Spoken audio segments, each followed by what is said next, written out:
আমি একটু আগে একটা পত্রিকা রিপোর্ট দেখলাম, সেখানে বলা হয়েছে যে এই মুহূর্তে ৮০ কোটি মানুষ ডায়াবেটিস আক্রান্ত সারা বিশ্বে, ৮০ কোটি।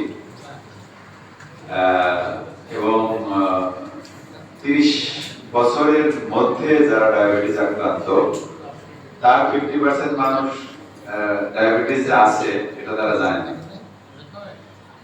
তার মানে কত ভয়াবহ একটা পরিসংখ্যান দেখেন। আমরা যারা মোটামুটি ভাবে সচেতন নাগরিক হিসেবে যারা নিজেদেরকে দাবি করি, আমরাও হয়তো জানি না যে অনেকের আমাদের ডায়াবেটিস হয়ে আছে।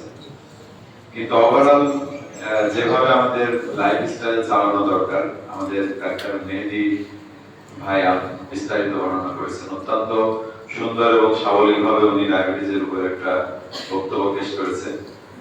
অর্থাৎ আমাদের লাইফস্টাইল চেঞ্জ করতে হবে, ডায়েট নির্ধারণ করে সে অনুযায়ী আসলে ডায়েটিং করতে হবে এবং আমাদের প্রতিদিন কমপক্ষে ৪৫ মিনিট হাঁটতে হবে, ঘাম ছড়াতে হবে। তো সেটা অনেক ক্ষেত্রেই সম্ভব হয় না, সেটা নানান কারণে হয়ে ওঠে না। এক হলো তার হয়তো বা সময় কুলাতে পারে না, দ্বিতীয়ত সময় থাকলেও অভ্যাস করতে পারে না, নানান কারণে এটা হয় না। তো আমরা ফলশ্রুতিতে কি হয়, ডায়াবেটিস হয়ে গেলে আমরা মেডিসিনের উপরে ডিপেন্ডেন্ট হয়ে যাই।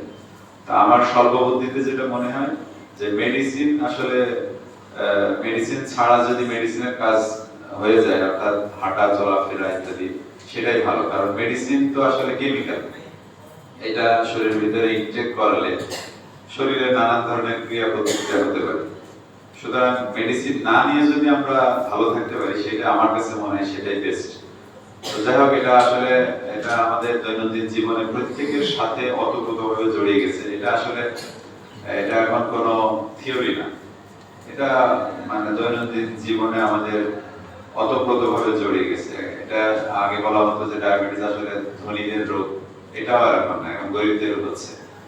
সুতরাং এই মহামারী রোগ থেকে আমাদেরকে বাঁচতে হবে, আর বাঁচতে হলে আমাদের প্রত্যেকের কিছু না কিছু চেষ্টা করতে হবে। তো সবাই আমরা সুস্থ থাকি, সুস্থ থাকবো এবং আমাদের পরবর্তী প্রজন্মের জন্য আমরা একটা সুন্দর পরিবেশ রেখে যেতে পারবো, দেশ রেখে যেতে পারবো, সেই আশাবাদ ব্যক্ত করছি। আর এই যে প্রতিষ্ঠানটা যেখানে আমরা সবাই সমবেত হয়েছে, এটা আমার আজকেই প্রথম আসা। তো প্রতিষ্ঠানটা দেখে খুবই ভালো লাগছে যে মাগুরার মতো জায়গায় একটা ডায়াবেটিসের উপরে, ডায়াবেটিস একটা রোগ, শুধু সেই রোগকে কেন্দ্র করে এত সুন্দর একটা প্রতিষ্ঠান হয়েছে। এটা আমরা আসলে মাগুরাবাসী বা মাগুরার কর্মকর্তা কর্মচারী হিসেবে আমরা গর্ববোধ করতে পারি। এবং এই প্রতিষ্ঠানের সুবিধা সর্বোচ্চ উপায়ে যাতে আমরা নিতে পারি, সেটা আমাদের সেই ব্যাপারে আমাদেরকে সচেতন বা সতর্ক থাকা উচিত। তো আমি আর কথা না বাড়াই, সবাই আমরা সুস্থ থাকি, সুস্থ থাকবো এবং এই পরিবেশটাও আমরা বজায় রাখবো, এই বলে আমি আমার